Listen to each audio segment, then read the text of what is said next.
I don't know if it's me, but if it had like yellow or pink eyes instead, it would look a little more menacing.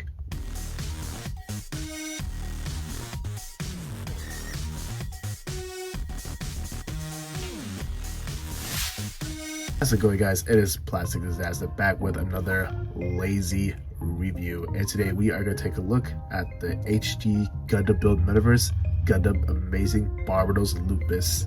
The giant Gundam commercial, oh, excuse me, from the Gundam build Metaverse anime. Now, if it's your first time looking at this Gundam, you might have thought, oh, this must be the main villain. No, Meijin Kawaguchi got sidelined as a side villain. So that's enough of me making fun of it. So, taking a look at the box side, we see the amazing Barbatos Lupus with his claws out ready to tear you up. Look at the side of the box, we see some action poses and see how the amazing booster, Tenshiki works, as along with gimmicks and how the weapon works as well. We got to this side of the box, we got the front and rear shot of the kits, and right over here is a QR code if you are curious about the anime.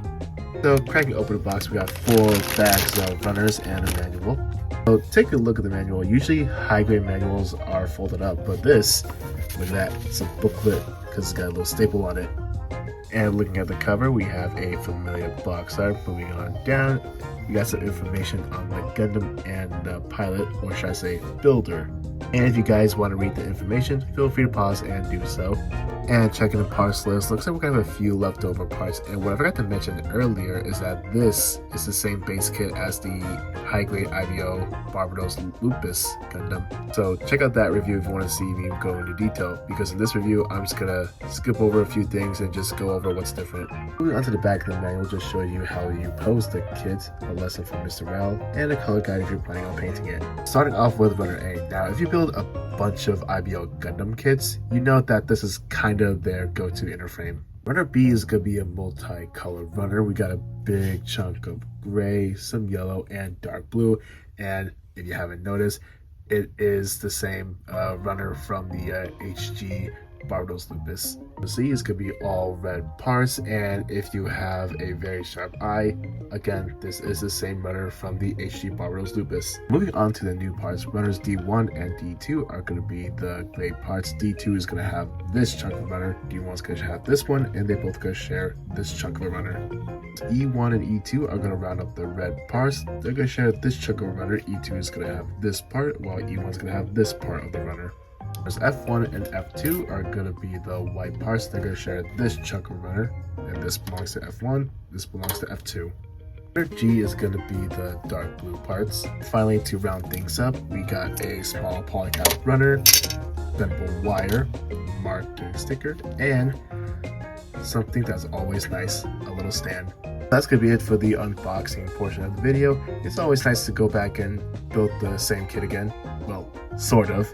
I am really looking forward to how this kit turned out, so I'm going to put it together right now. See you guys right after.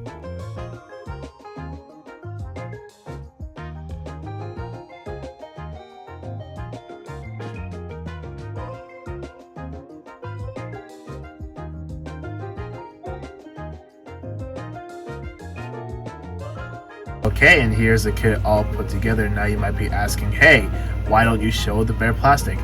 I don't know. I just couldn't resist detailing this kit. So let me know if you prefer that way, like just jump straight into the detail, or do you want to see the bare plastic? So, how was the build? Obviously, it is very similar to the HG Barbatos Lupus. So in other words, it's a pretty fun build, and very straightforward. So moving on with stickers, starting off with this sticker right here. Of course, that goes onto the eyes, and this right here is the neck piece right under here. If you look really closely, I painted that gray. And moving on down, these 2 stickers, they go onto the knees. These one right here, they go onto the side skirt right over here. I painted that silver.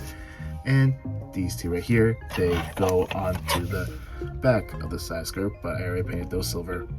And of course, these 2 stickers, they go onto the thighs right here. Just pay attention which side goes to where. Finally, this sticker right here goes right over here, and this little one right here goes onto the bottom right here.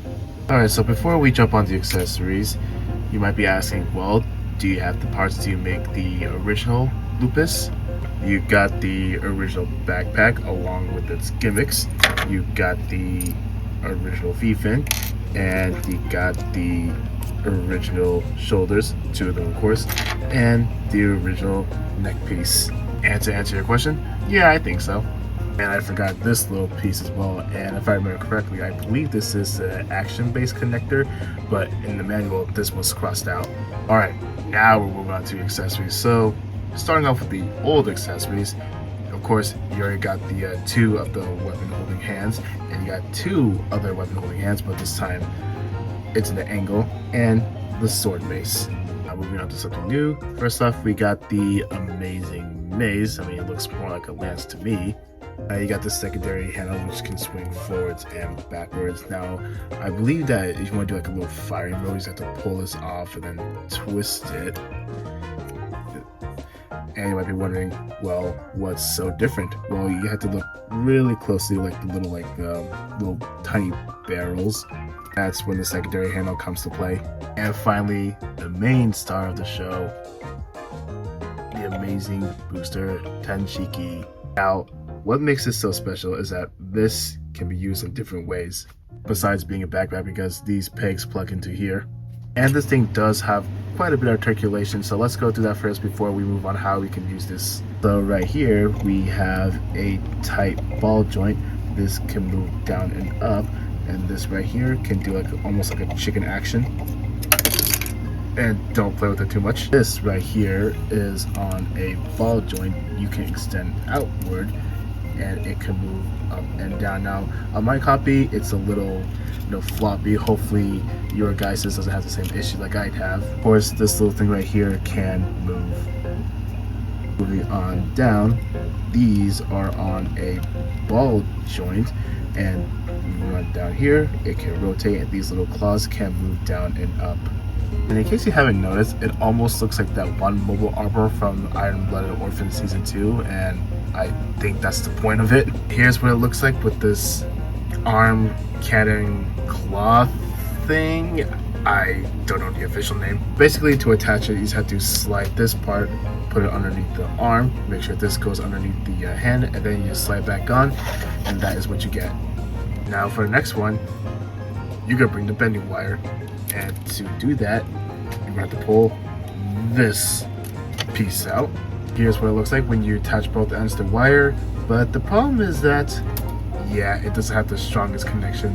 Now before we move on to the last thing, I've got to tell you that this amazing maze, see this little peg right here, that plugs into this backpack right here, just like so.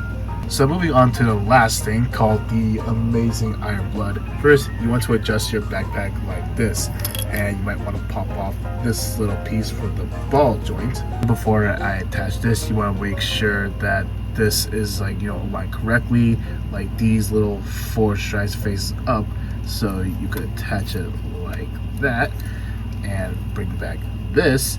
See this peg right here? Just plug it on top of this, and this is what it looks like. Not gonna lie, it almost looks like a stingray, but the reason why we have this action base stand, because this thing is heavy, right? Which is why you attach it right here. Psych, I mean attach it right here. Make sure you bring these little things up so you can keep it stable. Okay, so skipping the articulation because it's pretty much the same as the original Lupus, we're gonna go straight to the size comparison. So here it is right next to the standard size Strike Gundam, and as you can see, the Strike is shorter than the amazing Lupus. And speaking of Strike, here it is right next to the Build Strike XC Galaxy, and they look great together since they're rivals, of course. And finally, next to Optimus Prime, SD Ariel, and Lego Batman. So that's gonna be it for the size comparisons. Let's move on to my final thoughts. So moving on to my final thoughts, overall, well, I did like the original Lupus kit, and after building and messing around with the amazing Lupus, I think I like this one a little bit more than the original. Like, don't get me wrong, I still have fun with the original Lupus kit.